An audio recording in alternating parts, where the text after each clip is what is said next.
Hello and happy Halloween from the Ghost Chaser's daughter, Emily Hill. I am here at Edmonds Memorial Cemetery to read to you unauthorized stories of Edmonds ghost sightings. As the luminous moon rises and charts its way across a dark sky and the skittering of black cats and other creatures can be heard from Edmonds alleyways this evening, you will learn of one ghost who plots her way back to her earthen home. Over there, Block 3 of the cemetery grounds, one of Edmonds' unofficial entries, the woman in white. This is a tale about the specter of a young woman that takes shape in the thickening fog along Olympic View Drive. I'm speaking, of course, of that precarious bend in the road. It is there, that exact spot, where a shimmer of fog wraps its cloak around the shadows of a willowy silhouette late at night. The specter stands beside the road, trembling, uncertain in her white gossamer gown, causing solitary cars to slow down for a second look. Surely the dear maiden must be chilled as she waits for her story to be told, and her story must be told. Let's presume, as some suggest, that she is Melissa Sweet, the pleasant but not entirely bright daughter of one of Edmonds' early settler families. It was Melissa who, after all, died under unknown circumstances. The year of her death, 1899. Ah, Melissa. Beautiful 16-year-old girl whose father was employed along the waterfront as a shake mill worker at Hatch and Bosner. There weren't many opportunities for the ivory-skinned young miss. She might have become a school teacher at the standby school in Brackett's feed store on 3rd and Edmonds, but the ever-cheerful Emily Box held that position. Melissa had even inquired about an opportunity that presented itself at the sundry counter of the general store, selling ribbons and notions. But Mrs. Brackett had also rejected that idea. And so it was the only outlet for Miss Sweet was to sing in the choir at the First Congregational Church. And so she did, every Sunday making a day of it.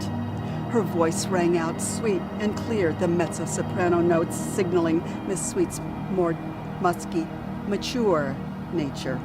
She would be 17 in the year of 1900. Melissa, I want you to come home right after church, no tarrying.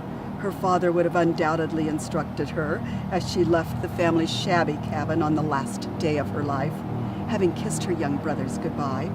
Yes, Papa, she might have agreed, before adding, I only need to stop at Mrs. Diner's to check on Harry and Oscar and to see about the nanny position. What we do know is that she went missing.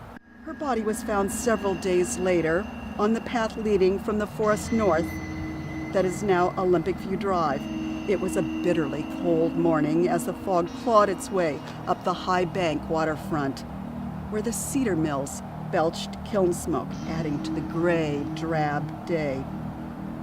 Heavy dew lay like glass beads scattered on the ground.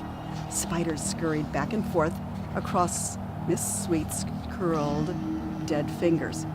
Purple they were and bruised, though that served as no clue as to the circumstances of her death. Miss Sweet's passing was almost certainly sudden. Photographs of her in sepia tone as she lay on the leaf-covered ground on the spindly trail that led to her father's cabin indicate blunt trauma. The death scene photographs focus on that look in Melissa's glazed eyes wide open, a look of utter surprise. Readers of the Edmonds Review would have observed that they stared into the eyes of death. I never noticed what beautiful long black eyelashes she had.